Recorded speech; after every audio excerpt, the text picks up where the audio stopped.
donc ce que tu disais tantôt, mon chum. Mais je parlais non. Non, mais il n'y avait rien de gênant en plus. Non, je sais, c'est ça. Non, mais il n'y avait rien d'intéressant tant que ça non plus. Ben là, on parlait de ton show d'hier. Ouais. Non, mais c'était cool, mais hier, c'est relatif, tu sais. On va être hier, mais que ça soit sur le web, ça sera plus hier, tu sais. Non, c'est ça. Ouais, ça vaut la peine une bonne intro de même. Honnêtement, j'aille pas ça, là. Parce que là, on est starté en crise, là. Il est très philosophe, Yannick. Ben, c'est ça que j'ai hâte de voir. Parce que, en fait, ben, tu vois, on est déjà dans le sujet. Je te connais proche de 0%. Je ne sais pas pantoute t'es qui. Okay. La seule affaire que je sais, c'est la conscience que t'es humoriste. OK. Mais c'est une donnée que j'ai, je sais pas, je sais même pas c'est quoi tes jokes, t'as joué dans quoi, je n'ai jamais rien vu, je n'ai jamais rien tu l'as jamais vu en stand-up? Du tout, je n'ai même pas vu une image de performance, il m'a dit ton nom, je fais, ça me dit quoi, il me semble? Tu sais, puis c'est... T'as pas été curieux? J'ai pas été curieux. Okay. Non, j'ai pas été curieux. En fait, non, j'étais curieux, mais j'étais curieux justement de te rencontrer là, sans aucun filtre d'avance. Je suis très peu au courant du milieu artistique, là, tu sais, j'ai pas la TV, j'ai pas rien de... C'est ça aussi, si te connais pas, tu sais, Mike Ward, il connaît un peu plus, tu l'as déjà bien évidemment, tu t'as déjà vu sûrement des... Oui, Jérémy, bon, ok. Bon, ouais, c'est ça. Je veux dire... Tu sais, mais si tu connais pas un humoriste, il ira pas...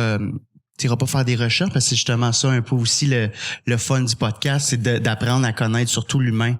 Okay. Toi, Yannick, ouais. derrière tes jokes. Okay. Fait que c'est ça. Fait que moi mon fun aujourd'hui, c'est te connaître comme gars là, comme personne, tu sais. OK. Et donc je sais pas, est-ce que c'est comme ça qu'on t'a présenté le concept? En fait, Biz, il m'a dit t'es-tu libre dimanche? Oui. J'ai répondu oui et me voici. Mais tu mens, mon cher, puisque tu avais une question de préparation à faire. Oh ouais, j'ai menti un peu. Okay. C'est j'essayais de faire un peu le spectacle. Ouais. Ben excuse, tu m'as percé.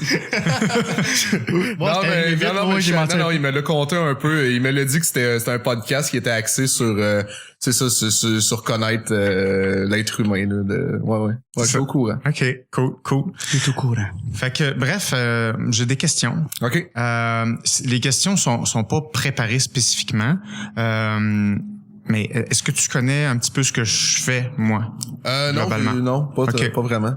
Bon, ben regarde, je peux juste te mettre en contexte qu'est-ce que je fais dans la vie. Moi, je suis un coach, OK? Puis mon background, c'est en psychologie. Fait que je finis mon doc en psychologie.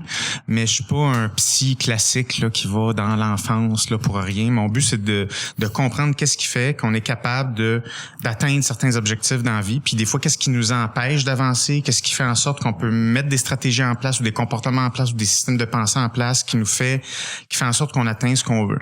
Puis moi, ce qui m'intéressait dans ce podcast-là, c'est que c'est beaucoup idéaliser ou idolâtrer les artistes. C'est normal, okay, avec l'exposure puis toute l'équipe. Puis souvent, le public se dévalorise versus les artistes parce qu'ils se disent « Ah, eux autres sont tellement, tu sais, le talent, tu sais, c'est comme, eux autres sont extraordinaires, même moi, je suis comme différent vu que je suis pas extraordinaire, vu que je suis pas un artiste.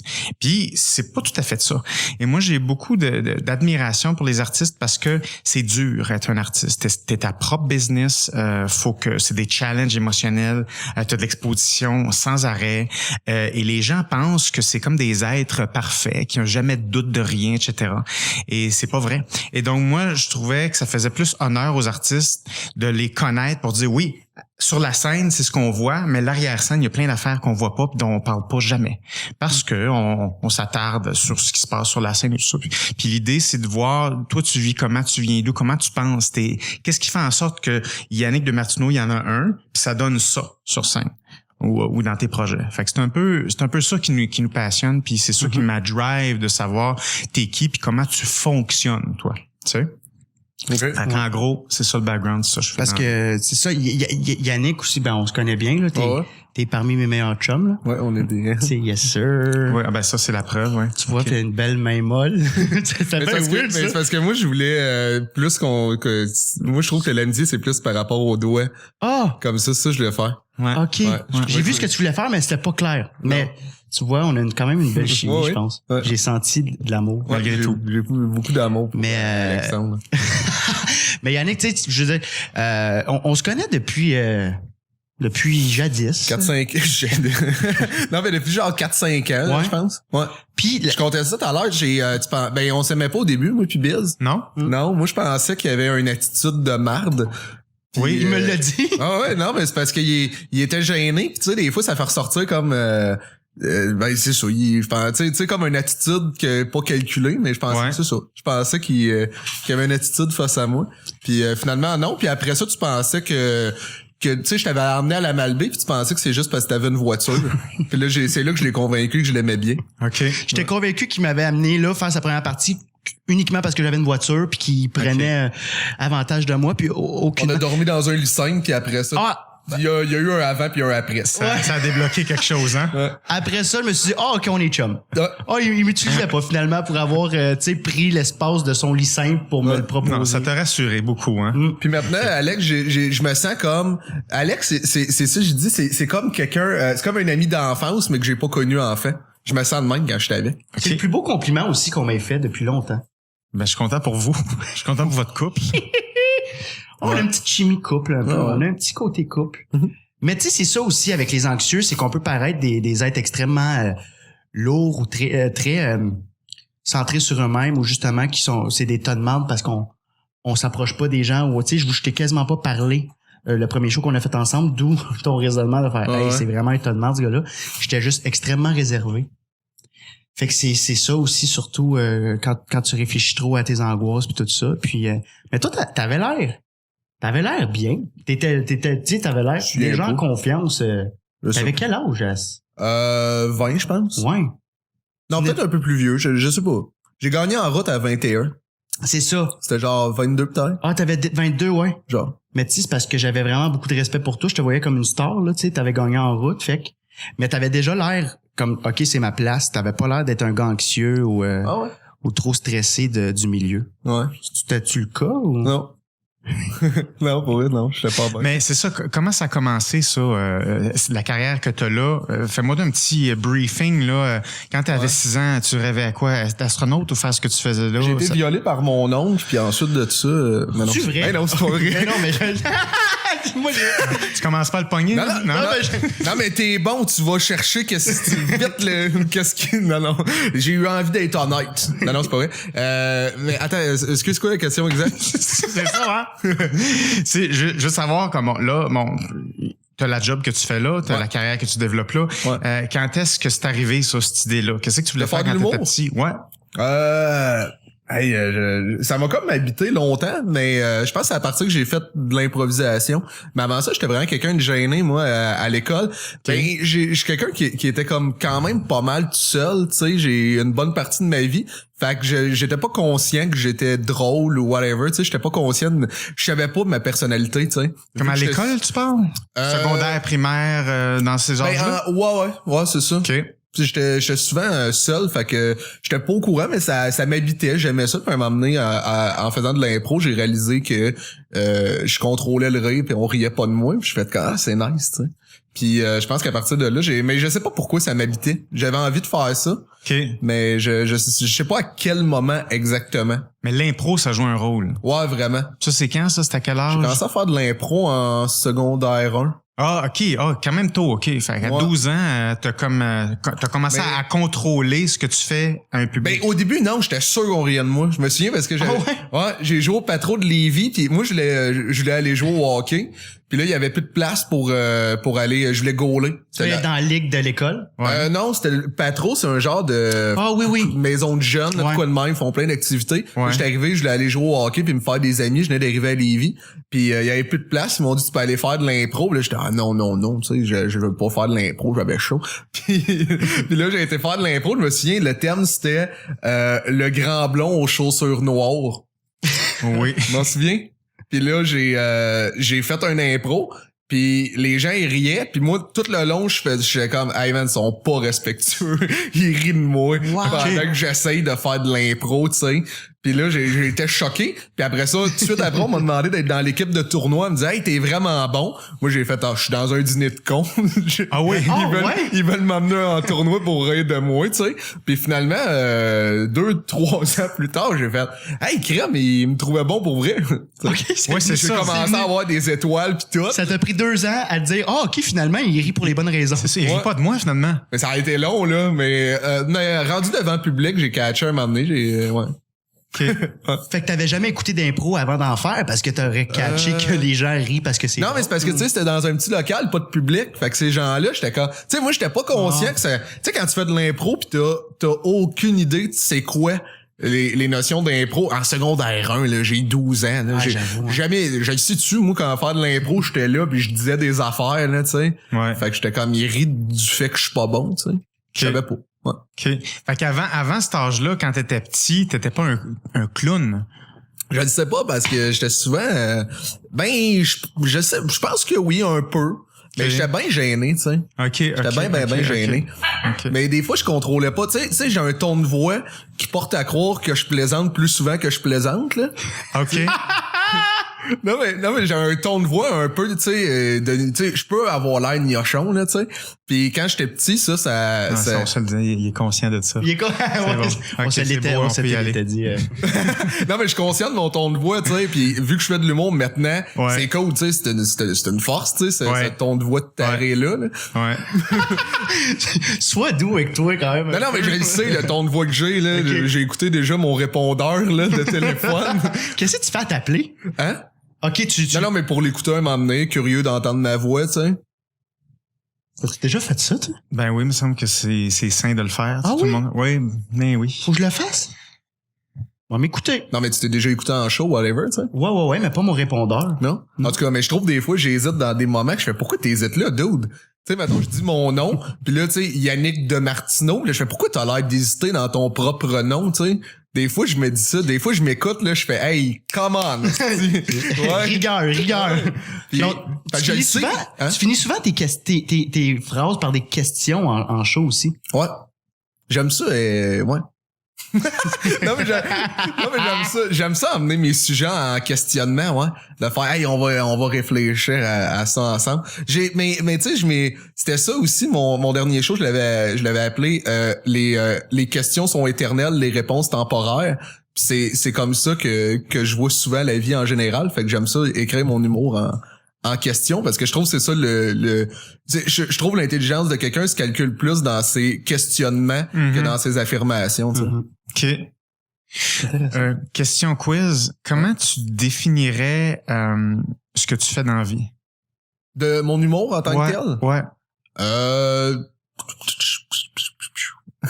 C'est quand je réfléchis. Là, il cogite. Ben, je suis dans un quiz, il y a un petit bruit de quiz. Oui. Non, mais comment je définirais? J'ai de la misère à dire parce que j'essaie de faire de quoi d'organique. Je dirais organique. Tu sais, j'essaie de faire de quoi qui est très près de moi puis pas trop calculé. OK. Fait que je sais que ça décrit pas, tu sais, l'humour en tant que tel, mais c'est parce que... Mais le processus. Fait que j'aime ça aller dans un registre et un autre, tu sais, je trouve, tu sais, des fois le monde qualifie ça d'absurde, puis je trouve ça un petit peu trop contraignant de faire je fais tout le temps dans l'absurde. Ça fait en sorte des fois qu'il y a des gens qui font moi j'aime pas ça l'absurde, j'aimerais pas ce qu'il fait. Ouais. Là finalement ils peuvent m'écouter, faire je suis surpris, j'aime ça. Fait que je fais tout ce qui me fait rire, tu sais, je pense pas au public tant que ça avant pendant que j'écris en processus de réflexion. Ouais. Fait que moi, je dirais quelque chose de, je sais pas, j'ose croire que c'est authentique. Qui te fait rire, puis parce qu'il y a beaucoup d'humoristes qui vont écrire des blagues en conséquence de qu'est-ce que le public va aimer. Ouais. Tu sais, qu'est-ce que ça là, m'a faire ça à Québec là, une grosse clap, m'a plugué le centre Vidéotron. Puis au final, OK, oui, c'est peut-être super efficace, mais ça tu ressors c'est pas normal de ressortir d'un show, d'un stand-up d'1 heure puis de pas connaître la personne. Selon moi, je sais pas si t'es d'accord avec moi, Yannick, mais tu sais, de pas avoir accès. Dire que c'est pas normal, je sais pas, là, tu sais, je veux dire, c'est fort, là. Ouais, peut-être, mais... C'est ta vision, tu sais, de qu'est-ce que ça devrait être, le stand-up, là. Ouais.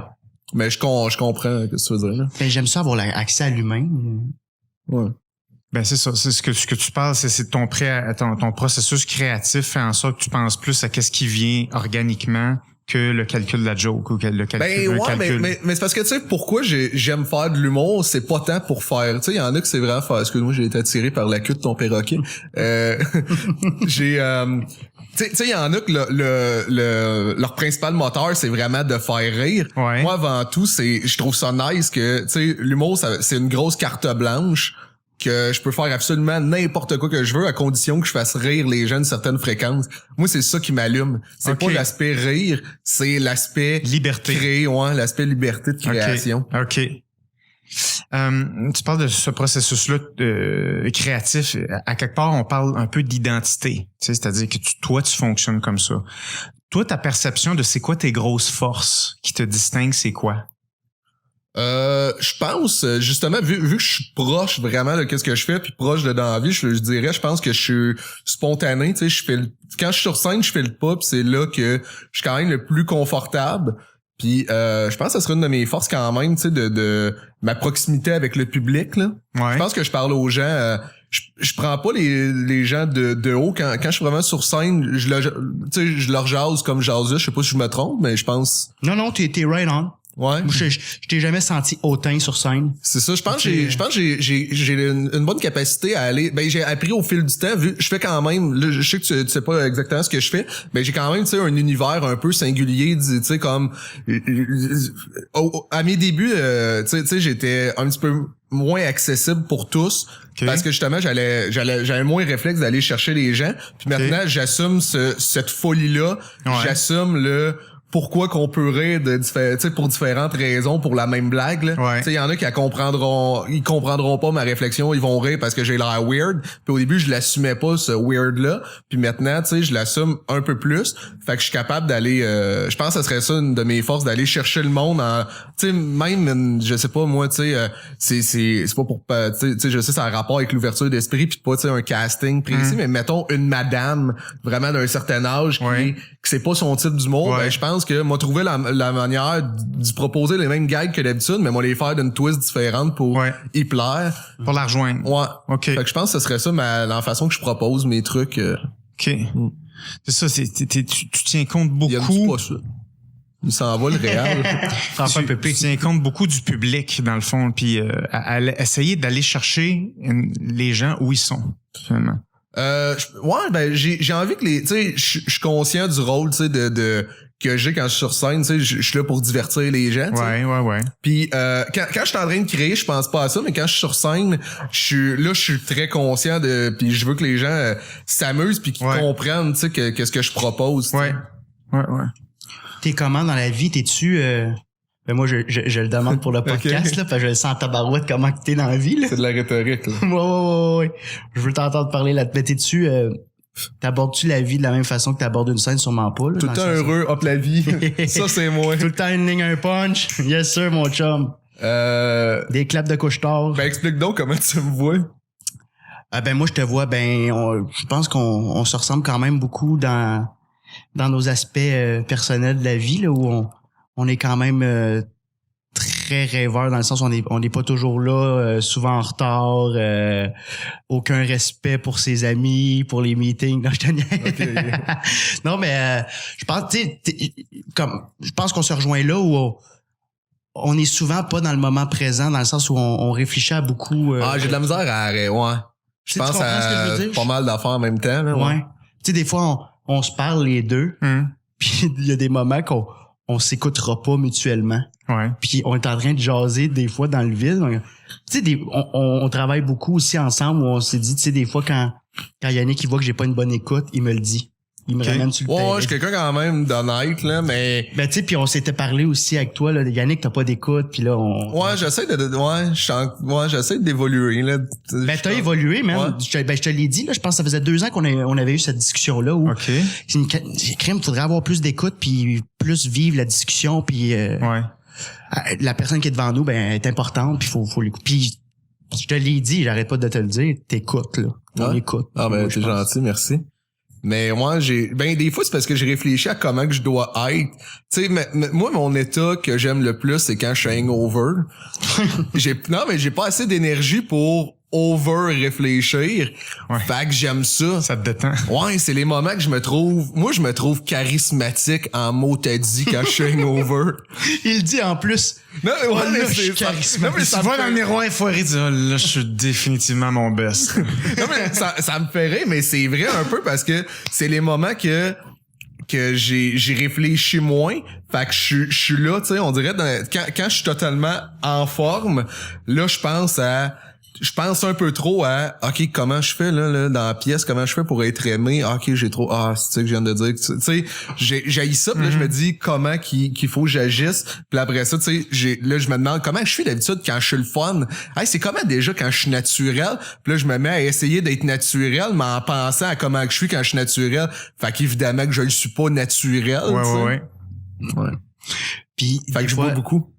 Ben Yannick, aussitôt que des fois je l'appelle le matin et je le vois tout de suite dans son timbre de voix, je fais comme oh là t'es lendemain de veille. Tu veux dire, ah là t'es charismatique. Ouais. Oh que t'as du charisme. Mais j'ai de l'amour à donner quand je suis hangover là. T'as une beauté dans ta voix là, puis hey, là je suis heureux mon biz. Quand je suis hangover, je suis lumière. Ah oui. Ça, je pense qu'on a trouvé la phrase clé du podcast. Je pense que ça va s'appeler Je suis lumière. Right, hangover, je suis lumière. Tu vas me faire ça mon chum? Question pour toi. Je sais que c'est un peu weird de demander ça, puis c'est comme un peu un tabou de nommer ça pour soi, mais tu penses que t'es rendu où dans ta carrière là, présentement? Là? T'es rendu où dans la vie là, présentement? Je pense que je suis rendu à peaufiner un peu ce que je fais. J'ai compris. Là, je suis en train de voir. J'assume de plus en plus ce que je suis, ce que je fais, mais de le peaufiner peut-être un peu. Je suis rendu comme à prendre un petit peu plus de défis ce temps-ci. Mon but c'est d'un peu plus jouer. Je le fais. Depuis un an, je me suis dit j'ai envie de jouer. J'ai envie de travailler l'aspect jouer la vérité pour ensuite de ça. Être capable d'encore mieux jouer sur scène, être proche, tu sais, pas exagérer. Moi, j'aime l'humour quand c'est fait d'une manière que tu sais pas si la personne est en train de plaisanter, s'il est pas en train de plaisanter. Tu sais qu'il y a un drôle dans le naturel, dans les subtilités. Ouais. Fait que j'ai voulu travailler le jeu, puis je suis rendu vraiment là présentement à peaufiner, essayer des trucs. J'essaie de jouer des choses qui sont loin de mon personnage entre guillemets, qui est une extension de ma propre personnalité. Ouais. Mais présentement, c'est ça. Tu sais, mon one man show il sort l'année prochaine. Ouais. Et ça va être ton premier? Comment? Ça va être ton premier? C'est mon premier show en tournée. Okay. Mais j'ai fait beaucoup, dans le fond, de spectacles d'une heure. J'ai essayé beaucoup. Okay. Je pense que ça va être... J'en ai fait 5, je pense, 4 ou 5. Okay. Un à chaque année aussi. Ouais, j'en ai sorti... J'ai sorti, tu sais, un spectacle avec un genre de concept chaque année avec du nouveau matériel. Oui. Fait que j'en ai fait beaucoup, tu sais, de one-man show, si on veut, mais qui était pas en tournée. J'étais résident dans une salle, puis c'était, tu sais, mettons, pour une semaine, pendant le festival ZooFest, pendant juste pour eux. Mais ouais, c'est mon premier spectacle en tournée. OK. Ouais. Puis là, tu travailles là-dessus actuellement? Ben, c'est dur. La façon que je travaille est particulière, là. Ben, peut-être pas nécessairement particulière, c'est juste que je m'assois pas puis je suis en train de travailler là-dessus, mais j'y pense beaucoup. Fait que pour moi, oui, c'est une façon de travailler parce que ça l'occupe mon esprit. OK. Il attend à la dernière minute. Ouais. Ça, là, ça m'a tellement impressionné, là. Ben, moi, je l'ai dit à Yannick, j'ai dit, d'après moi, t'es le meilleur stand-up au Québec, là. Tu te souviens, je t'avais dit ça. Ouais, merci. Ben, il était heureux, en plus, il était lendemain de veille, fait qu'il était à son paroxysme. Ben, il était lumière. Il était lumière, là. Et, tu sais, Yannick, t'as sorti Triptyque. Ouais. Que t'as fait au Lion d'Or. C'est un spectacle de 3 heures. C'est pour ça que j'ai appelé ça Triptyque. Okay. Une œuvre en 3 parties, là. OK. Fait que t'as rassemblé 3 one-man shows. C'était ça, c'était tes 3 derniers. C'est du stock, ça. Mais, moi, j'étais allé le voir la veille. La veille, on est allé se rejoindre dans un café. Puis comme Biz, faut que je travaille là.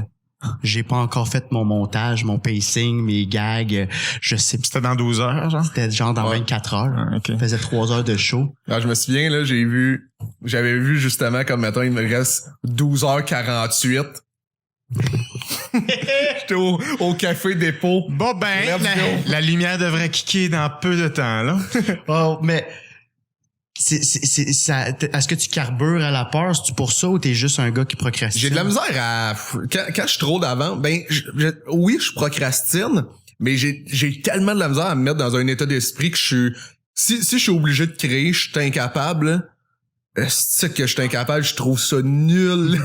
Je regarde mes affaires, je trouve ça nul. Puis je suis là, puis mettons, je me prends une semaine en avance. Si je suis bloqué, je suis juste pas capable.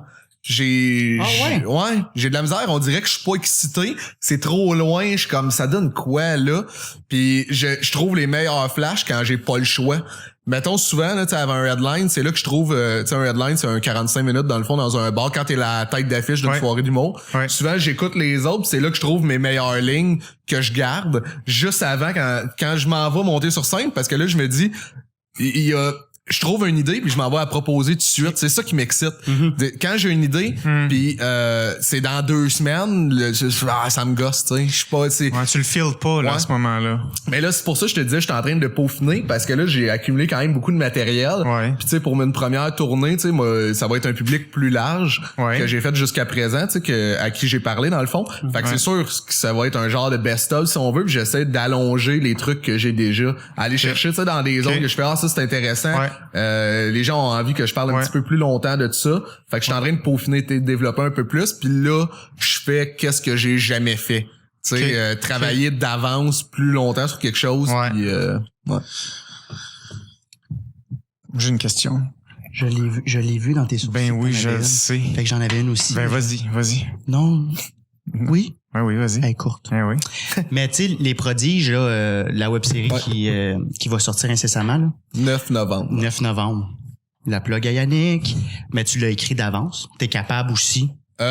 Oui, mais j'ai plus de facilité avec tu sais Les Prodiges, il y a des dialogues, tu sais. Je me mets dans, tu sais mettons j'écris les textes, tu joues dans la série, fait que tu sais je te vois dans ma tête jouer.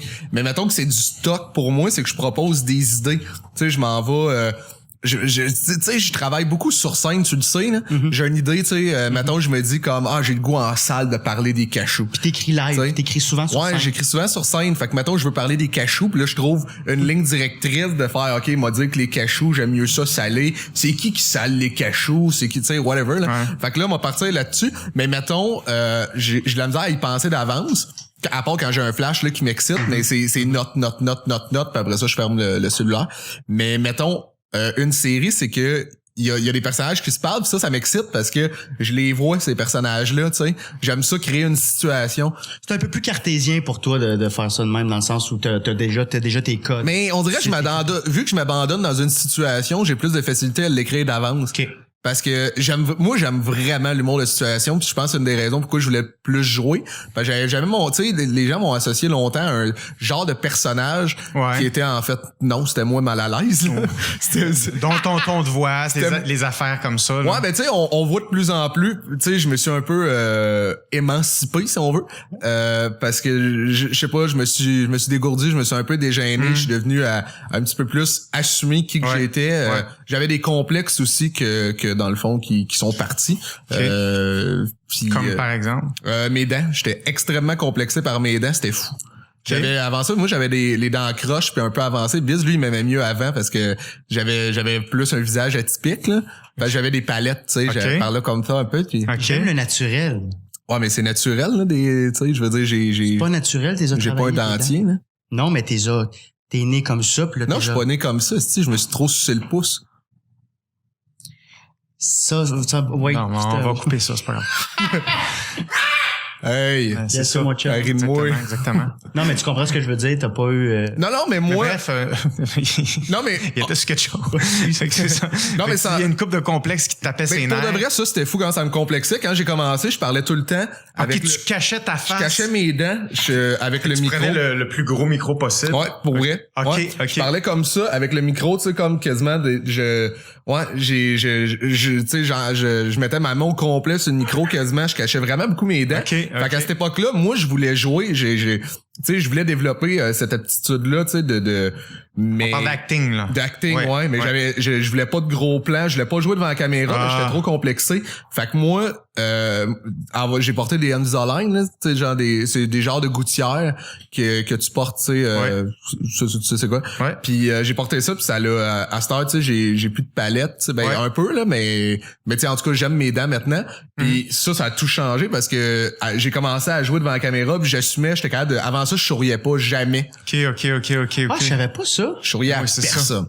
Mais c'est des petites choses, mais si ça tu l'haïs tellement, ça change complètement ton rapport avec les autres, ça change les permissions, ça change, là, je dirais pas ça comme ça parce que ça va m'exposer de toute façon. Fait que ton travail créatif consiste à protéger des zones sensibles, mais tu veux c'est comme t'as un boulet de 50 livres, mais tu rêves tellement de courir, puis tu t'entraînes pour courir, mais t'es pogné. Fait que, tu sais, souvent, on fait comme, l'esthétique, c'est pas important. Ben oui, c'est crissement important. Ça, c'est parce que ça dépend, là. C'est pas noir ou blanc. Non, parce que là aussi, c'est pas plaire aux autres. Là, c'était vraiment, moi, je riais pas, je m'empêchais de rire. Ouais. Parce que je voulais pas montrer mes dents. Ça me gênait vraiment. Fait que moi, ça a été vraiment un investissement qui... C'est à quel âge, ça, t'as fait ce mouvement? Ça fait pas longtemps. C'est récent. Ça fait genre 3 ans. OK. J'étais avec j'avais une copine justement qui m'a encouragé à le faire parce que je me posais beaucoup de questions, puis là je me disais au début, est-ce que ça va me nuire? Est-ce que je suis drôle oui, tellement. C'est ça. Parce que j'ai changé un peu de casting, tu sais, parce qu'il est venu après, je me cachais beaucoup le visage, j'avais tout le temps des cheveux dans la face. J'étais vraiment complexé. Puis là après ça, j'ai tu sais, moi j'étais sûr que j'étais un lait. J'étais persuadé là que j'étais un homme laid. Là, on parle de là 3 ans, là, ça fait pas longtemps là, que t'as catché. Peut-être un peu plus, 4 ans, genre. Les cheveux, ça fait un peu plus longtemps, je pense que tu te cachais un peu. Il y avait une démarche qui commençait. Non, mais Samuel, c'est mon ex-copine. L'autre fille d'avant s'appelait Louis. Peu importe. Non, c'est pas vrai. Ça serait malade que en tout cas, non, mais mon ex. Tout après Maurice. Ouais, c'est ça. Non, mais mon Sam, elle m'avait comme encouragé à le faire parce que justement, elle voyait que j'étais vraiment complexé, tu sais. Puis j'ai réalisé que j'étais pas si laid que ça. Mais c'est ça, c'est parce que ça brouillait tellement l'image de toi que des fois hein, c'est littéralement à un cheveu de quelque chose qui peut juste te donner un break tellement puis débloquer le OK, là je peux me donner la permission de faire exactement ce que je veux, d'où ce que tu dis comme être encore plus moi dans ce que tu fais, ce qui est un défi tout le temps. Hein. C'est dur, là, tu sais, tout le monde dit, mais sois toi-même. Ouais, mais c'est ça, là. Quand il y a quelque chose d'aussi prenant, là, qui vient te chercher, puis. Ben, encore plus. Mais c'est un défi tout le temps. Tu sais, tous les artistes que je coach, leur défi, c'est, OK, non, je vais repousser à la limite de le faire plus comme moi, là, sans inhiber. Parce que c'est ça, là, je sais pas, j'aimerais ça t'entendre là-dessus sur quelle est ta perception de le défi de à quel point on s'inhibe pour faire fitter avec l'extérieur.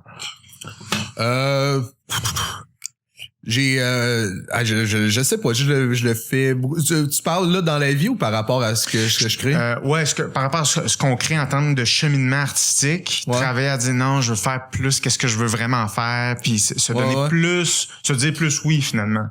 Ouais. Ben moi au contraire, je pense que j'ai appris à un petit peu plus faire qu'est-ce qui plaît parce qu'on me disait tu sais, tu peux t'ouvrir plus aux gens parce que j'avais un peu l'esprit, tu sais, le genre de un peu l'esprit punk là de underground puis je m'en fous puis m'en plaire aux gens qui m'en plaisent puis à un moment donné, tu sais, j'ai réalisé je fais de l'humour là, tu sais, je veux dire si c'est drôle ce que je propose, pourquoi eux ils trouvent pas ça drôle, c'est à cause c'est pas la blague, c'est juste dans la façon de le proposer comme je disais avant. Puis fait que j'ai commencé à j'ai pas édulcoré ce que je fais, mais j'ai commencé juste à trouver, tu sais, ajouter des petits détails là-dedans, tu sais, un peu mettre, tu sais, du sucre sur tes trucs là que j'ai entendu cette expression-là, puis je trouvais que c'était exactement ça. C'est tu sais mettre juste des petits éléments que là un peu tout le monde va trouver ça drôle, puis ça fait en sorte que le gag qui est un petit peu plus pointu, un peu plus subtil, qui riront pas, c'est pas grave, ils vont continuer de rire à la place de décrocher, puis fait que moi ça a été le contraire, j'ai commencé un petit peu plus à donner qu'est-ce qu'il faut mais sans me dénaturer, tu sais. Mais c'est ça l'affaire, c'est qu'à un moment donné on parle à un public là, je veux dire on parle pas tout seul, mais c'est comment moi je vais aller rejoindre quelqu'un avec ce que je veux vraiment dire. C'est l'espèce d'équilibre entre les deux qui est tough des fois là. OK. Tu dirais que le défi des 5 prochaines années pour toi, c'est quoi? C'est quoi ton défi à toi? Comme humain ou? Ou personnel aussi là, tu sais, c'est sur quoi tu travailles là, ta vie faut qu'elle avance là. Fait que dans 5 ans là, qu'est-ce qu'il faut qu'il se passe, c'est quoi les challenges? Un de mes défis ça serait jouer du dramatique. J'aimerais vraiment ça, moi je trouve que si t'es capable de bien accepter les silences, c'est là que tu vas être le plus à revenir ensuite, tu sais, à l'humour, puis habiter les silences, je trouve que c'est le plus important parce que si t'acceptes ça au moment que tu vas reprendre la parole, c'est là que tu deviens intéressant. Ça paraît quelqu'un qui a peur d'arrêter de parler, qu'il y ait un temps mort. Ouais. Parce que je pense que ça peut être positif. Fait que c'est apprendre à jouer ça. Puis moi, j'ai envie j'aime vraiment le jeu. J'ai envie de. Ben ça revient pas mal là. C'est ça. Vraiment. C'est quasiment si tu te définis autant qu'humoriste qu'acteur, puis que cette Ben, je suis pas capable de dire que j'en suis un parce que je l'ai jamais fait encore, mais c'est on dirait que ça me gêne mais j'aimerais ça plus jouer. Ben là je commence à le faire de plus en plus, jouer dans des petits trucs. C'est sûr je fais encore juste de l'humour pour le moment, mais j'ai envie d'explorer ça. Voir si je suis capable de le faire, si j'ai cette sensibilité là. Puis là quand tu dis ça là, on parle d'émotions plus négatives dans le sens de comment je pourrais dire ça, parce que l'humour c'est un spectre. Mais là ce que je comprends, puis corrige-moi si je me trompe, c'est aller dans du spectre plus dark, plus montrer des émotions plus vulnérables, aller dans un spectre différent comme challenge, c'est tout ça? Je suis quelqu'un qui le fait beaucoup pour de vrai dans la vie. J'assume vraiment mon je suis vraiment pas tu sais dans la tyrannie du rire là. Ouais, OK. Je suis quand même quelqu'un même je pense des fois j'ai appris à moins le faire parce qu'il y a certaines personnes, tu sais, surtout des humoristes qui sont très dans tout le temps en mode humour, puis on est funny. Comme béquille quasiment. Ouais, c'est ça. Puis j'ai l'impression que pour certaines personnes, je pouvais devenir lourd parce que j'assume ce côté-là de moi qui, tu sais, qu'il y a des discussions plus sérieuses, puis que, tu sais, je suis un peu une personnalité qui est up and down, là, tu sais, un peu. Puis j'assume mes downs, puis ça me fait juste écrire d'autres choses, tu sais. J'ai appris à vivre avec à la place de combattre, tu sais. OK. Mais je pense pour ça aussi qu'on se rejoint dans notre amitié où on jase beaucoup des vraies choses puis de choses qui peuvent paraître lourdes pour d'autres gens, qui restent plus dans le small talk puis qui restent plus dans les jokes de hey, tu sais, il y a beaucoup de gens dans notre industrie qui parlent que d'humour. Moi, je suis pas capable. Faut que j'aie une cassure, puis faut parler on se parle souvent de nos problèmes puis de comment qu'on se sent. On parle rarement d'humour pour vrai, là. Je trouve ça important qu'on parle de comment qu'on se sent puis ça fait plus développer ça développe bien plus des idées. Ne pas parler d'humour que tu t'écris plus de l'humour en ne pas parlant d'humour, tu sais. Dans le sens de trouver les vrais sujets souches puis après ça trouver comment on l'aborde après, la bonne base là. Mais ça serait ça. Écrire aussi, j'ai un film en tête que j'aimerais vraiment, qui est pas qui est zéro dans l'humour, mais ça c'est quelque chose que j'aimerais faire. J'aimerais vraiment créer quelque chose et de façon anonyme que l'œuvre vive d'elle-même, tu sais, voir que tu sais j'ai quelque chose en tête. Dans le sens tu crées de quoi pour lequel tu as travaillé super fort puis tu signes pas. OK. Ça, c'est vraiment un fantasme. Pourquoi, là? Pourquoi pas signer? C'est quoi le trip de... J'ai envie que l'œuvre vive d'elle-même pis qu'il n'y ait pas comme, tu sais, des gens qui disent, mettons, c'est l'humoriste qui a écrit ça ou, j'ai envie que ça vive tout seul. Tu sais, voir qu'est-ce que les gens en pensent. Puis j'ai envie d'avoir... J'ai jamais eu, tu sais, une discussion sur quelque chose que t'as créé, que les gens savent pas que c'est toi qui l'as créé. Ça doit être tellement fascinant comme discussion, là. T'élimines un billet automatiquement, là, tu sais, c'est directement sur ce que t'as fait. Exact. OK. Ça m'allume bien gros. Donc encore là, la création de contenu un petit peu plus dramatique peut-être ou autre que de l'humour, ce que je comprends. Ouais, mais j'ai pas la volonté nécessairement de faire quelque chose de dramatique, mais j'ai pas envie non plus d'avoir la pression de faire quelque chose de drôle. Fait que peut-être ça va finir par l'être. Mais j'aurais envie vraiment de créer quelque chose de bon et de pertinent, point, peu importe la forme. Ouais, ben j'ai vraiment en plus je l'ai en tête, je sais qu'est-ce que je veux parler, tu sais ça se construit On parle-tu d'un film, on parle d'un show, on parle de pièce de théâtre? Je sais pas encore, j'ai fait il y a plein d'ébauches avec la même idée. Mais tu sais pas où ça s'en va. T'as l'idée, mais tu sais pas quelle plateforme. Je peux dire non, je peux pas le dire parce que j'allais le dire pis là, non mais ça aurait cassé l'anonymat, tu sais. Le gars, il travaille là-dessus. On aurait fait un gros beep par-dessus. Ouais. Non, je peux pas dire l'idée. Je vais vous le dire en dehors des caméras. Parfait. C'est bon. Mais créer ça, sinon un dessin animé, j'aimerais vraiment ça aussi. Ah oui. Créer sur un dessin animé, j'aimerais ça. OK.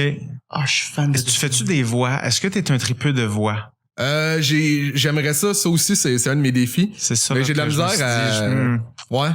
j'ai jamais essayé, mais j'aimerais ça. OK, il y a beaucoup d'affaires là, ça veut dire qu'il faudra que tu as déjà le goût de tester puis d'exprimer plusieurs facettes. Fait que l'humour c'en est une que t'aimes.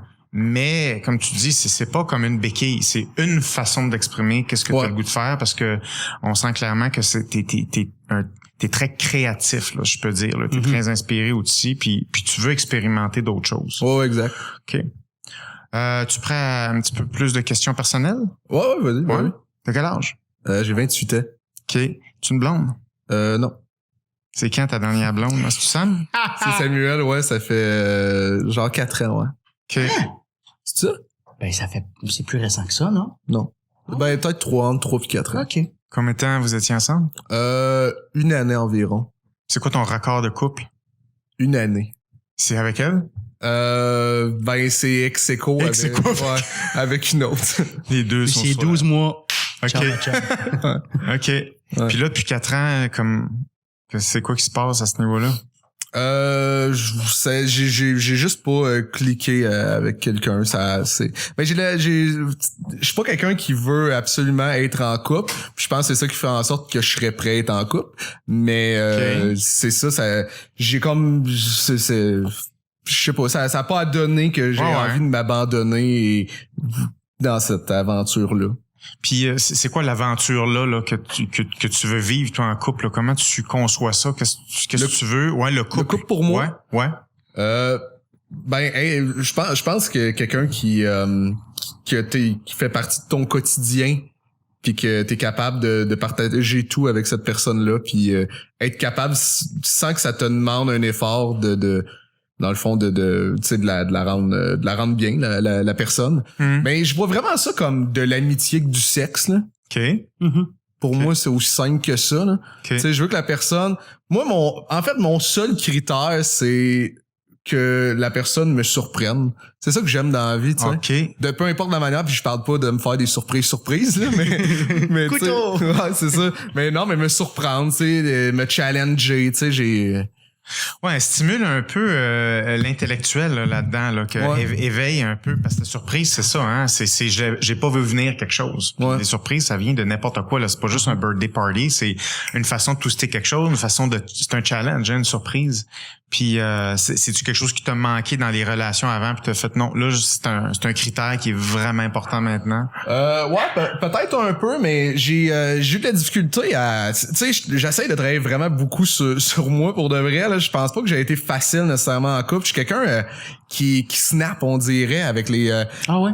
Moi, comme une journée, je peux être la meilleure des chums, puis je sais pas pourquoi après ça. La semaine après, c'est comme je veux plus être avec la personne, puis c'est ce que je ressens, tu sais, les émotions, j'ai de la misère à les saisir.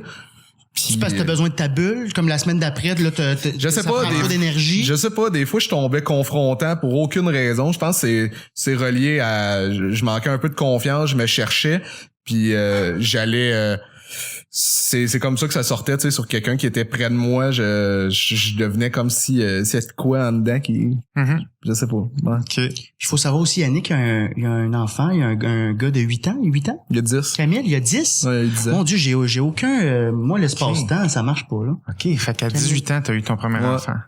Ouais. Ça change quelque chose ça dans la vie? Ouais. Ça change quoi, genre? Ben t'as des responsabilités rapidement là, tu sais. Moi, tu sais, c'est ça. Après peut-être ma 5e relation sexuelle, 9 mois après, j'avais un bébé. Ah ouais. C'est sûr que c'est spécial.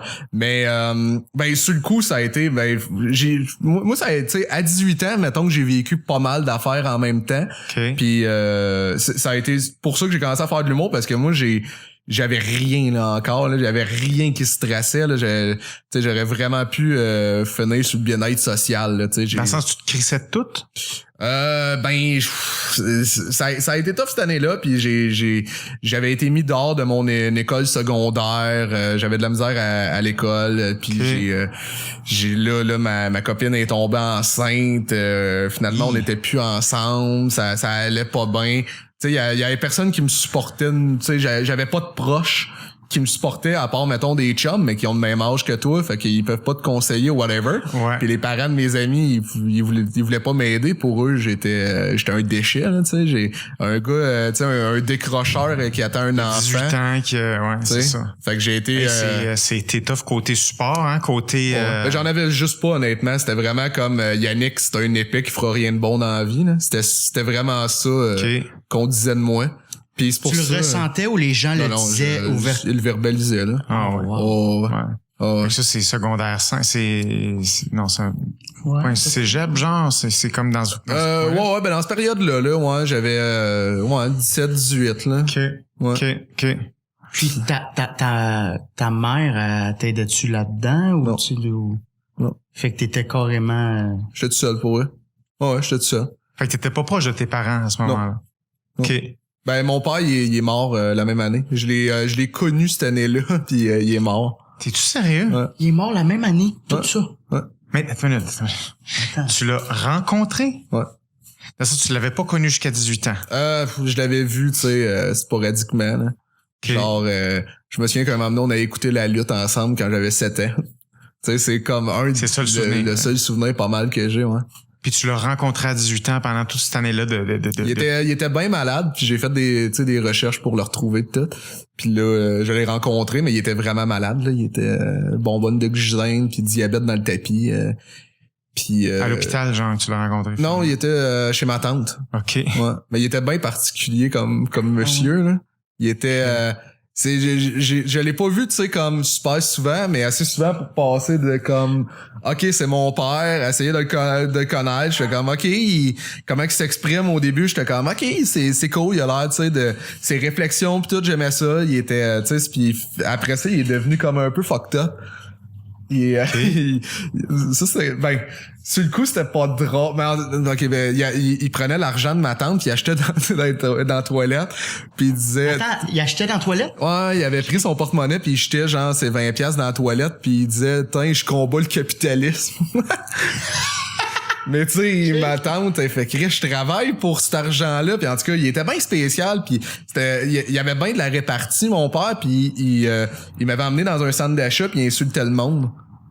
Genre, hey toi, t'es un obèse.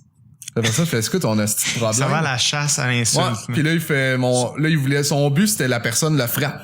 Il fait comme, tu sais. Mais toi, t'es à côté? Oh ouais, pis là, j'étais comme... Tu dis, regarde, fiston, je vais te montrer comment te faire péter la gueule. Non, il me disait rien, Quoi?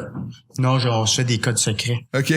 Mais non, il me l'avait pas calé. Moi, juste emmené au centre d'achat. Moi, je pensais qu'on s'en allait, genre... Avoir du fun? Ouais, tu sais, aller magasiner. Mais non, il allait insulter des gens.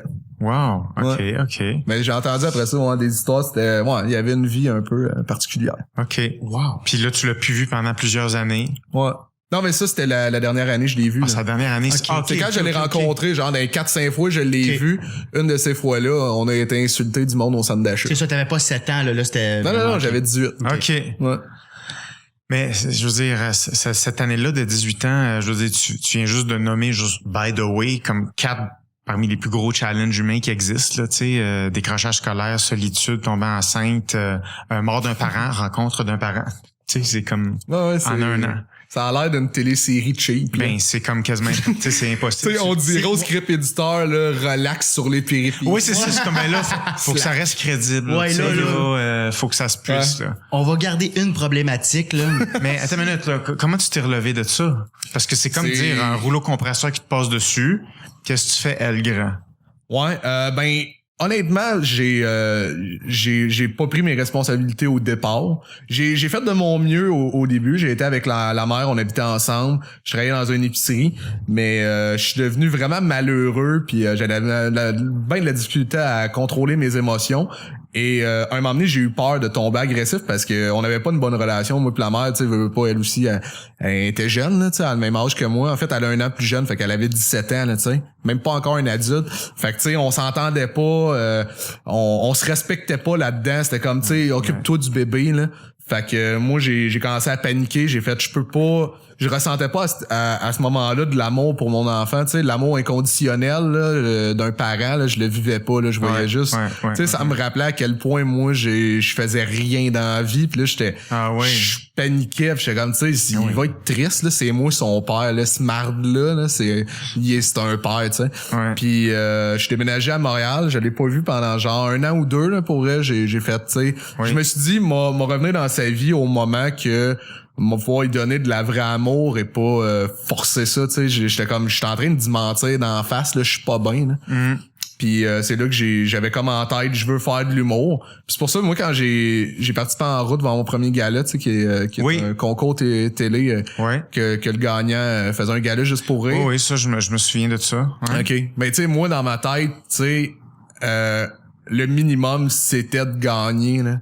Fait que moi, quand j'ai gagné, tu sais, les gens, ils disaient, hey, c'est cool pis tout. C'est pas cool, c'est juste normal. C'est le strict minimum. Je suis déjà en rattrapage dans ma vie, là. Je vais peut-être arriver kiff à un moment donné, là. J'avais pas de plan B, là. Tu sais, j'avais même pas de compte de banque, j'avais rien. Fait que c'était comme, j'avais pas le choix, là. Fait que quand j'ai gagné, j'étais pas heureux, j'étais neutre, là. Tu sais, j'étais comme, OK, c'est la prochaine étape. T'habitais chez des chums aussi, tu m'avais dit? J'avais pas d'appart fixe. Tu squattais un sofa. T'étais-tu Alex Roy? T'habitais chez Alex Roy puis Dave Godet? Une semaine, 2 semaines. Alex Douville m'a souvent hébergé aussi. Fait que tu te promenais d'endroit en endroit, là. T'avais pas une... Ben, j'avais une copine, là, je m'étais fait une blonde à Saint-Hyacinthe aussi. OK. J'habitais un peu chez mon oncle, mais j'avais pas de place fixe. Hein. C'est rough. Puis en plus, c'est comme il a fallu que t'écrives des jokes et que tu sois drôle. Ouais. C'est comme... puis j'avais aucune confiance. Hein. C'est pour ça que je dis, tu sais, le monde pensait que c'était un personnage. Puis maintenant, je suis sorti de ce personnage-là. Non. J'étais pas confiant, là. C'était ça pour moi dans la vie, là. Tu sais, le monde font, ah, il est bien awkward sur scène, c'est nice. Non, j'étais awkward dans la vie, tout, là. C'est moi. Ouais. Non, j'étais pas bien, là. Puis là, comment tu te sens? Comment tu trouves que tu vas, là? Ben, ça va mieux. Mais tu sais, je commence, on dirait, à me connaître. Tu sais, moi, là, j'ai pas eu de sport, j'ai pas été proche de, j'ai pas eu de famille, tu sais. Ouais. Fait que je me connais comme pas. Fait que c'est pour ça, tu sais, la démarche d'explorer, là. Ouais. Autant créativement que, tu sais, comme humain, c'est important parce que je ne sais pas c'est quoi mes forces. Je commence à les comprendre un peu, là. Mais tu sais, savoir je suis qui, ma personnalité, là. Je le savais pas parce qu'il y a personne qui m'a amené, tu sais, comme qui a fait en sorte que qui me donnait un peu de confiance, des encouragements, j'en ai jamais eu. Tu sais, les seuls encouragements que j'ai eu, c'est quand je vivais des succès. Tu sais, des gens qui font, hey, t'es bon. Mais j'ai jamais eu le, hey, t'es bon pis c'est pas encore vrai. Tu sais, que c'est pour t'encourager à t'améliorer. Tu sais, les premiers compliments que j'ai eus, c'était à cause que j'étais bon dans quelque chose, j'avais pas le choix, tu sais. Ouais. Mais c'est ça, c'est comme quasiment nouveau à recevoir ce type de support-là. Puis Yannick, quand c'est arrivé ça, là, quand t'as fait ton en route puis t'as gagné, t'as-tu fait justement un... Hier, tu disais que c'était le minimum là, de gagner en route, mais t'as-tu eu comme une fierté que t'avais jamais vécue au préalable avec toute cette merde-là qui s'est arrivée en route? Mais j'ai focusé que là-dessus au début, là. Ouais. J'étais un peu... j'étais pas le fun avec mes amis pis tout parce que j'avais comme tout oublié le reste, puis tu sais, je focusais beaucoup sur là je suis un humoriste, tu sais. OK, et je focusais que là-dessus, j'étais pas capable. Tu sais, on parle de, je pense que j'ai appris à décrocher aussi maintenant, tu sais, j'aime plus ça en parler, puis j'aime ça, tu sais, j'aime ça être le plus près de ben le plus terre pas terre à terre là, tu sais, je suis rêveur là, mais comment dire je suis un humain là, tu sais. De vivre. Oh, ouais, pas jouer la carte du tu sais je fais des shows puis je fais de la TV là, tu sais. Ouais. Mais à cette époque-là, j'étais vraiment comme si je sais pas, je pense que c'était la seule chose qui me rendait fier, fait que je focusais que là-dessus. Puis je m'étais mis comme un peu sur un piédestal pour ça a pas duré longtemps, là, quelques mois que j'étais tu sais j'étais désagréable. Là. Ah ouais? Ouais, je l'ai senti ça me gênait par après, j'étais vraiment gêné de cette attitude là. Mais ça c'était comme ton plus gros succès officiel de toute ta vie à ce moment-là. Ouais. Ben c'est ça, c'est un gros impact là, faut comme comment je peux dire ça, c'est un apprentissage vivre avec des bons coups. Souvent au début quand on se rend compte qu'on fait des bons coups, on sait pas trop quoi faire avec ça là. Ça c'est un méga bon coup là. Ben c'est parce que là, tu sais normalement tu as comme une progression de bons coups, c'est ce que tu disais, tu fais hey, let's go, c'est bon, c'est petit ce que tu as fait mais c'est super, tu sais. Mais là c'est comme tu sais dans ta tête, tu sais, parce que c'est une perception, j'ai jamais rien fait de bon. Puis là, tu gagnes un super gros concours, médiatiser toute l'attention, l'énergie. Le cerveau, il y a même pas l'entraînement de pouvoir vivre avec ça. Fait que tu passes d'une fluctuation à l'autre, là, faut que je prouve que j'accote ça, parce que là, je peux plus redescendre en bas de ça. Je reviens pas où est-ce que j'étais avant. Ouais. Au début, les bons coups, ça crée une pression. Des fois, quand on n'est pas habitué, quand tu as tes premiers succès, automatiquement, ton cerveau est même pas capable d'être fier fier directement parce que c'est une pression tout de suite. C'est comme, OK, je peux plus redescendre, là. Fait que là, c'est rendu la phobie de revenir dans le passé. Fait que c'est comme, et tout ce qui va à l'encontre de ça, c'est des irritants. T'es tout de suite dans le what's next. C'est sûr, c'est en mode survie, mais là, c'est comme, j'ai comme l'espoir, là, de le reproduire. Fait que tu veux même plus faire des bons coups en dessous de ça parce qu'évidemment, ça n'existe même pas en dessous de ça. Fait que ça qui vient de créer une barre qui est très tough à vivre avec. T'étais-tu devenu confiant quand t'as gagné en route ou ça t'a stressé? Non, c'est de la fausse confiance. C'est ça, comme tu disais, t'étais devenu un peu lourd avec ça. Ouais. Mais t'étais-tu stressé à what's the next big thing? Ben, j'ai l'impression de même pas le mériter. Là, j'étais dans ma tête, genre de, tu sais, il y avait comme un, il y avait de quoi qui se confrontait, là, tu sais, entre le, tu sais, ça n'a pas rapport, je gagne ça, là, tu sais. L'incompatibilité entre ce que je suis et la réponse de l'environnement, genre, non, en tout cas, je vais le prendre, mais c'est pas vraiment se poser, là. C'était pas censé être moi, mais OK, ouais. Wow, c'était... Tu sais, par rapport à la raison pourquoi on se rencontre, tout ça, tu vois, c'est super intéressant. Ce que tu dis, puis le background est assez impressionnant, là. Juste à mentionner, par contre, je vois maintenant, j'ai une bonne relation avec mon fils. Non, mais je veux pas avoir l'air du gars qui est jamais revenu puis qui est à l'aise d'avoir abandonné un enfant. Là. Mais moi, je l'avais compris. Okay. Ça... Puis là, tu t'es acheté, tu t'es loué un pied à terre aussi. À Granby. J'ai un appart j'habite à Montréal, mais j'ai un appart aussi à Granby pour voir mon fils la semaine. Ton fils est là. Il est à Granby avec sa mère, puis vu qu'il y a de l'école la semaine, je pouvais pas le voir la semaine. Quand j'ai des congés. Bon, OK. Mais excuse-moi, je t'ai Non, c'est correct, mais dans le fond, là ça va bien là avec lui, là. Ouais. OK. Ben c'est ça, c'est parce que c'est dur être un parent. Si tu sais pas t'es qui zéro, c'est parce que les gens, ils se posent la question à l'envers. Les gens se posent la question, est-ce que je veux avoir des enfants?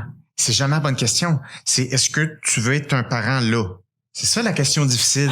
Parce qu'avoir des choses, c'est dur à répondre là-dessus. Ben, oui, je veux tout ce que mieux.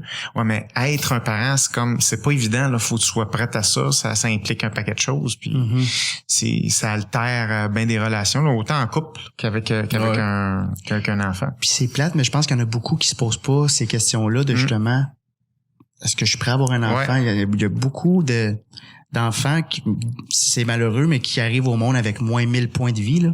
Ben, qui arrivent avec... C'est ça. Fait que... Toi, tu veux-tu avoir des enfants, Guillaume? Oui. Moi, j'aimerais ça, en avoir. Je sais que là, je veux pas être un parent là, actuellement. OK. Je le sais. Mais oui. T'as quel âge, là? Moi, j'ai 34. 34. Ouais. Toi? Moi, oui, mais à 40 ans. OK. J'aimerais ça à 40 ans. Tu sais, de justement être... Tu parles d'un gars qui est comme...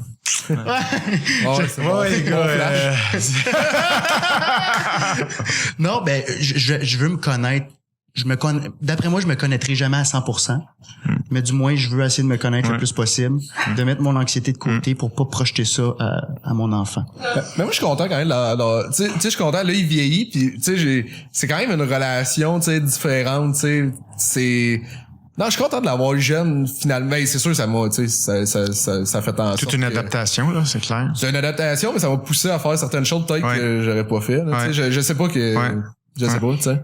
Puis quand je t'ai vu à Québec, quand on a fait Comedy Club du Comédia, puis tu l'avais amené, j'ai vraiment vu, tu sais, c'est vraiment un de mes meilleurs amis, Yannick, on se côtoie vraiment. J'ai vu l'autre facette. J'ai vu le Yannick papa. OK, ouais. Qui m'a tellement impressionné.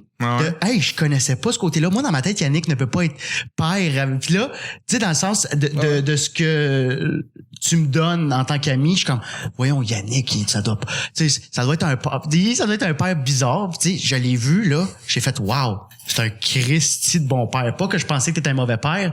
Mais là, j'ai vu comme un côté de toi où j'ai fait, oh mon Dieu, ça fit. Ben oui, il a le droit d'être père. Il a eu sa carte de père. OK, non, c'est beau, il est correct. Je suis un papa cool. Hey, ben oui, parce que tu donnais le Game Boy, Camille, brise pas le Game Boy à papa. Tu sais, t'étais capable de... Brise pas le Game Boy à papa. Ouais, mais... C'est à qui, cette casse-tête-là? Bon. Non, mais je pense que c'était ton Game Boy. En tout cas, je sais que t'es bien gamer dans la vie, fait que... Ouais, bien ça. Je pense que tu avais parlé d'une question à préparer, n'est-ce pas? La question. En fait, c'est une question, c'est une longue question, peut-être un peu, là. Mais attends, excuse-moi, je vais juste le mettre en contexte. Ouais, l'expliquer, c'est ça. C'est qu'on demande à l'invité, c'était ton flash. Tu veux-tu le, dis-le. Oui, en fait, c'est ton flash. L'objectif, c'est de te connaître, mais aussi essayer de parler d'un sujet qui est encore, il est pas tout à fait résolu, il est encore chaud, que ça serait le fun d'avoir des réponses ou des cues, et aussi que ça fasse réfléchir le public. Ah oui, moi aussi je me pose cette question-là. C'est parce qu'à un moment donné, les humains se posent globalement des questions qui sont récurrentes, puis on voulait que tu nous amènes une de ces questions-là, puis qu'on puisse en parler un petit peu. OK. Ma question, moi je veux savoir en fait comment qu'on fait, tu sais, pour pas venir vite. Oui. C'est ça. C'est ça. Peux-tu faire une recherche là-dessus, mon Chuck? J'aimerais ça parce que pas de problème. C'est ça. Non, ma question c'est j'ai la difficulté en fait des fois à je sais pas comment la poser en fait, c'est j'ai la difficulté en fait à rester, tu sais, je parlais de naturel tout à l'heure. J'ai tendance à me neutraliser face à, mettons, des gens que je crois qui ont un doute par rapport à moi, ou quand il y a une peur qui naît en moi, je deviens cette personne-là. Puis je trouve ça plate, je me neutralise. Puis exemple, si j'ai peur qu'une personne me trouve pas drôle, ben j'ai plus d'idées et je dis des affaires qui sont pas comiques à la place de. Je me mets à trop réfléchir. Puis en fait, j'ai connaître le c'est-tu clair ce que je dis? Grosso modo, oui. Là, c'est comme t'aimes pas ça voir ou suspecter, soit dans la face de quelqu'un ou par un indice, que soit qu'elle appréciera pas quelque chose que tu vas essayer de mettre en place, par exemple d'une joke, quelque chose. Je perds mes attitudes, tu sais. Fait que mettons, je me dis, j'ai peur d'être lourd, j'ai peur d'être plate, ben tu sais, à la place de juste être moi-même, assumer moi-même, je me mets ça se met à spinner puis je deviens la personne que j'ai peur d'être. Fait que tu sais, mettons exemple, pour tu sais, un exemple concret justement, quand je faisais de l'impro, ça m'arrivait, j'ai l'impression, mettons, quelqu'un m'aime pas ou whatever, et ça faisait en sorte que je jouais mal et j'avais plus d'idées puis je me laissais pas aller. En place de voir ça comme un défi puis de montrer aux gens, tu sais, que je suis bon ou whatever, je me neutralise complètement puis je perds ma personnalité, on dirait. Puis ce que tu aimerais savoir, c'est quoi qui se passe puis qu'est-ce qu'on peut faire, genre? OK. En gros, la première affaire qu'il faut nommer, c'est l'anxiété. OK, il y a toutes sortes de facteurs qui nous rendent anxieux dans la vie. Un des facteurs récurrents tous les humains, c'est l'anxiété d'être rejeté, toujours. OK? Donc, à chaque fois qu'on est capable de le détecter dans les yeux de l'autre, on va le lire là, avec des mouvements oculaires et on le sent immédiatement. Je suis pas de l'air de mon banc. Et là, il y a, dépendamment des personnes, de la sensibilité, l'anxiété augmente. Alors, dépendamment de ce qu'on a vécu avant, puis des stratégies conscientes qu'on met en place, soit que ton cerveau va faire n'importe quoi pour faire redescendre l'anxiété à court terme. OK? Donc, si le cerveau il utilise la stratégie court terme, ça va être forcément ce qu'on appelle de l'évitement. Tu as toujours deux choix pour de l'anxiété. Soit tu fais de l'exposition, c'est-à-dire tu tolères de garder cette anxiété-là, d'accepter ça. Et si tu n'évites pas, c'est-à-dire tu trouves pas la façon de te sécuriser court terme, ben l'anxiété va avoir tendance à diminuer naturellement. Là, on le sent plus.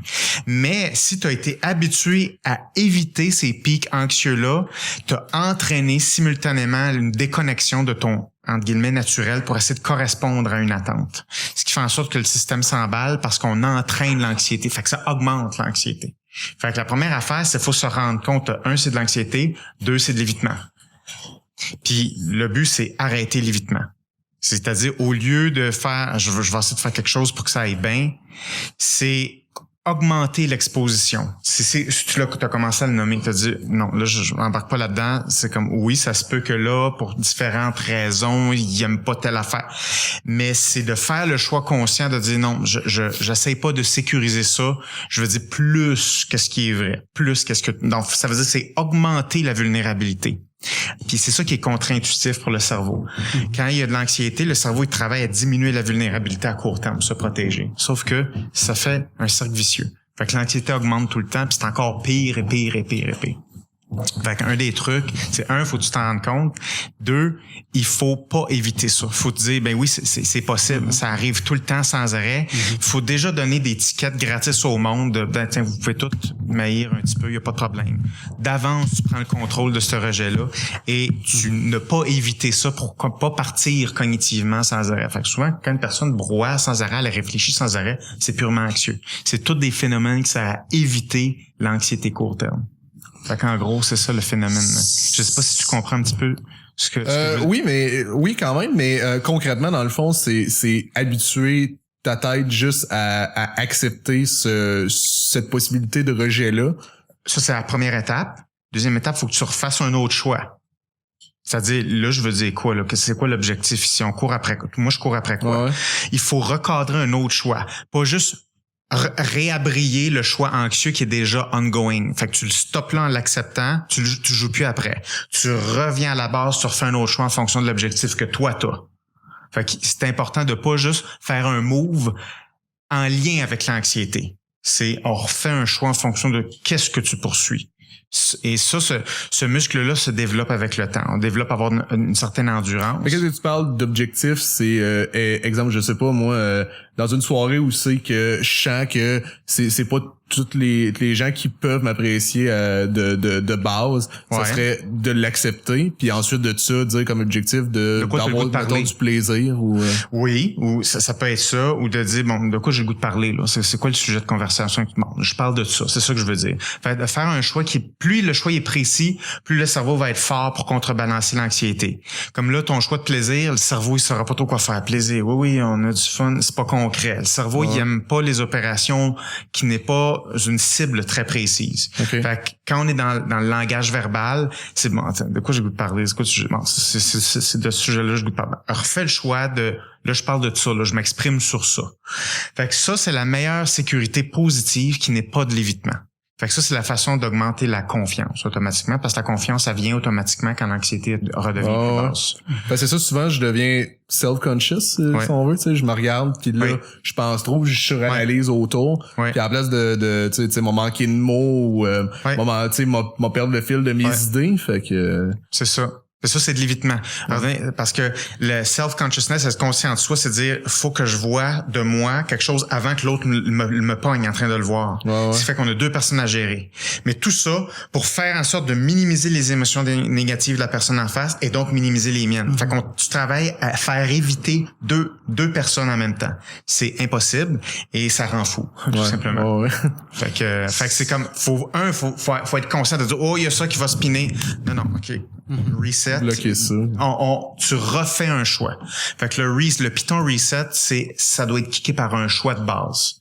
Puis tu tolères l'anxiété, puis tu continues à faire ce choix de base-là, puis tranquillement, l'anxiété va diminuer. Ça prend un peu de temps à le faire, mais c'est extrêmement efficace. Ça prend une certaine discipline mentale.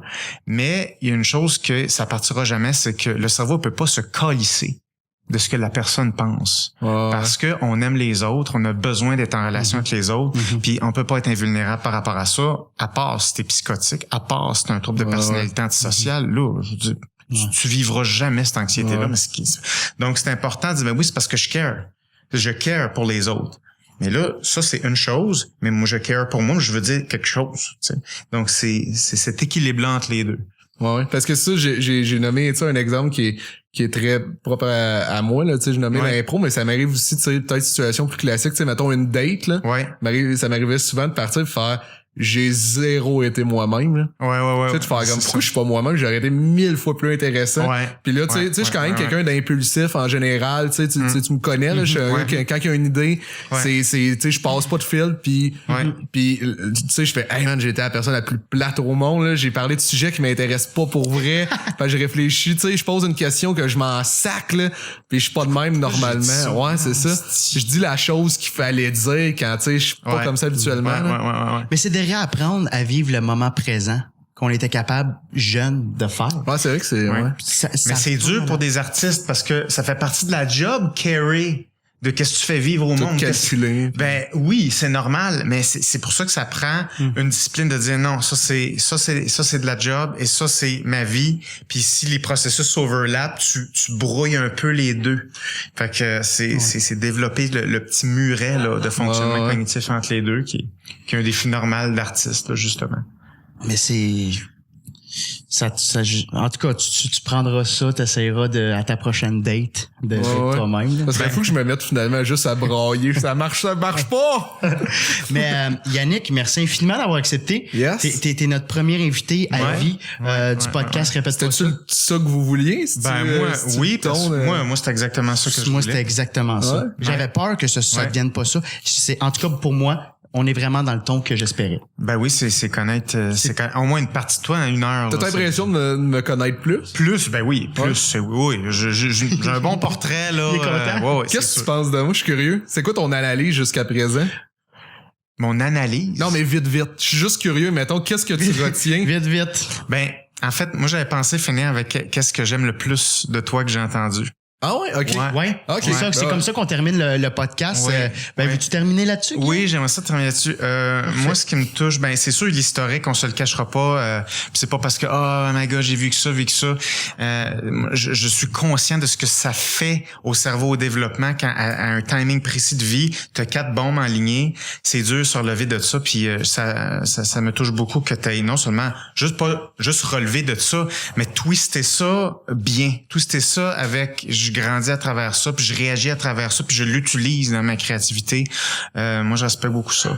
L'autre chose, artistiquement parlant, je trouve ça le fun que tu parles pas seulement en tant que j'ai besoin d'humour. L'humour, c'est une chose. Mais moi, je veux dire des choses, je veux vivre des choses. Il y a des facettes de moi que je veux exprimer. Je trouve ça le fun, ça.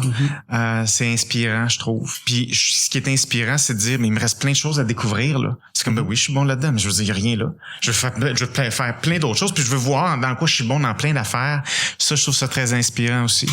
Je trouve ça inspirant pour moi-même. Je trouve ça inspirant pour ceux qui nous écoutent, qui disent on peut le voir de même aussi. Là, c'est plus complexe que juste la joke qui fait. C'est un monde en arrière. Voilà. Ben merci.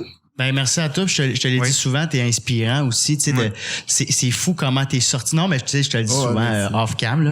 Mais je suis vraiment content que tu sois venu, Yannick. Pour vrai, je suis vraiment content. Je voulais un chum pour la première. C'est cool. Mais by the way, c'est ça. Tu sais, on parle d'historique. Je sais que ça a l'air un peu rough, mais tu sais, je suis à l'aise justement. Tu sais, tu me demandais, t'es-tu à l'aise, t'es pas à l'aise. Pour vrai, ça me dérange pas. On dirait que j'ai comme assumé vite, tu sais, je veux dire, c'est comme inévitable, tu sais, c'est ça qui est arrivé, c'est ça qui est arrivé, fait que juste pas penser que je suis pas confortable. Mais il y en a des fois qui veulent pas parler de ça puis tout ça puis ouais, non, moi ça je m'en sac.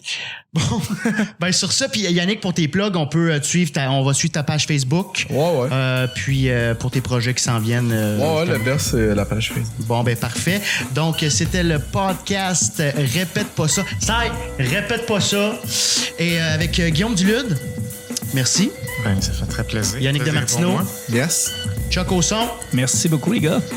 Max, merci. On se revoit la semaine prochaine.